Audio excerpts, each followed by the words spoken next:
Hi, everybody. I'm Jason Klom, host of the Comedy on Vinyl podcast. All of 2017, I'm listening to a comedy album a day. You can watch the full video at youtube.com/comedy on vinyl. If you like what you see, please subscribe. It does help the podcast and helps, helps me make more of these things. I'm going to do them all year anyway. But so I am doing 2 albums. I'm playing catch up, as I've mentioned a few times before.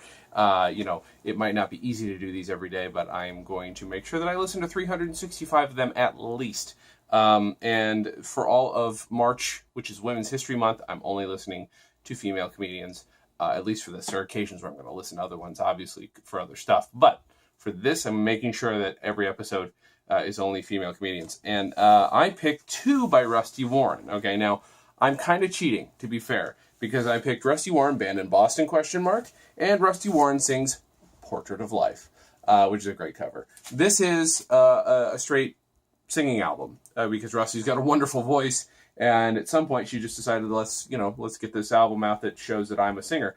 I wasn't planning on talking about it first, but I guess we're going to. It's just got a bunch of wonderful songs on it that are delightful and just sweet. And actually, what's interesting, I'll read the titles that are on here. Got Make Someone Happy, It's Too Soon to Know, By Myself, Never Grow Too Old to Be Young, Life is Really Worth Living, You're Nobody Till Somebody Loves You, Learn to Laugh at Yourself, Life is Just a Bowl of Cherries, I'll Be Looking for You, Have a Good Time, Out in the Cold Again, and 100 Years from Today.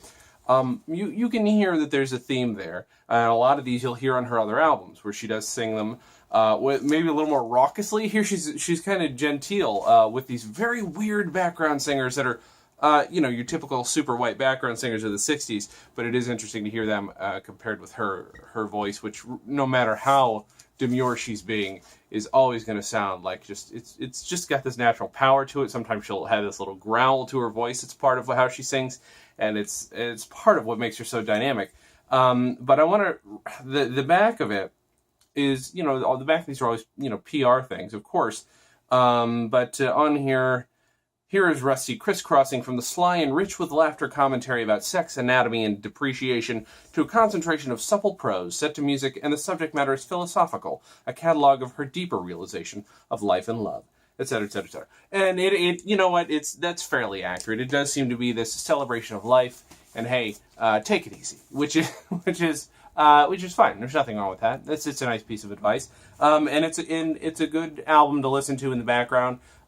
She's wonderful. I do feel like Rusty Warren is always best when she's got a raucous song to sing, though, and that's actually one of the reasons the comedy albums work so well is just the friggin' energy. But I also understand her wanting to do this. It makes sense. But the first one I listened to today is Band in Boston, and I really wish I could just get you super close up. You see that? It says adults only.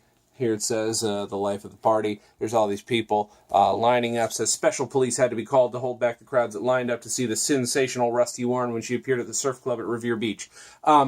You'll see also on the back, and she made sure to mention this to me, it's all fake. It's just a joke. She wasn't banned anywhere, but it's great. It's a great little piece of PR because you wouldn't notice initially. You're gonna buy the album and look at her. She's so daring. I love that. That in itself of faking controversy is pretty punk. And I kind of like it. There's a few songs on here. It's, song, monologue. That's kind of how she does it. And I did actually take a lot of notes on this. This is 1963. Some of my notes I can't read for shit, but I will say that she mentioned several times when she's referring to the man in the relationship. She refers to him as the Great White Father, which makes me think of the True White Brother of Firesign Theater. But that's how she keeps referring to men as this fictional authority figure that women are supposed to respect for no reason. But it's great. There's at one point, very near the beginning, she says, "Have we not the right to request what we want?" And what I also like is she's saying that, she's asking that question. She's sincere, but she's doing it in character. So that's what kind of makes people sort of just completely accept it as just part of an action. Are we not? Da, da, da, da. She's just very campy in terms of that, and that's what I think gets you to accept these things. And slowly but surely, you kind of listen. What does she also say? Oh yeah, the moment you say you like it, they don't like it anymore. It's too good for you. Which is, and so that is a bit of the theme. A little more as I've discussed in some of these albums, that there is this kind of progression.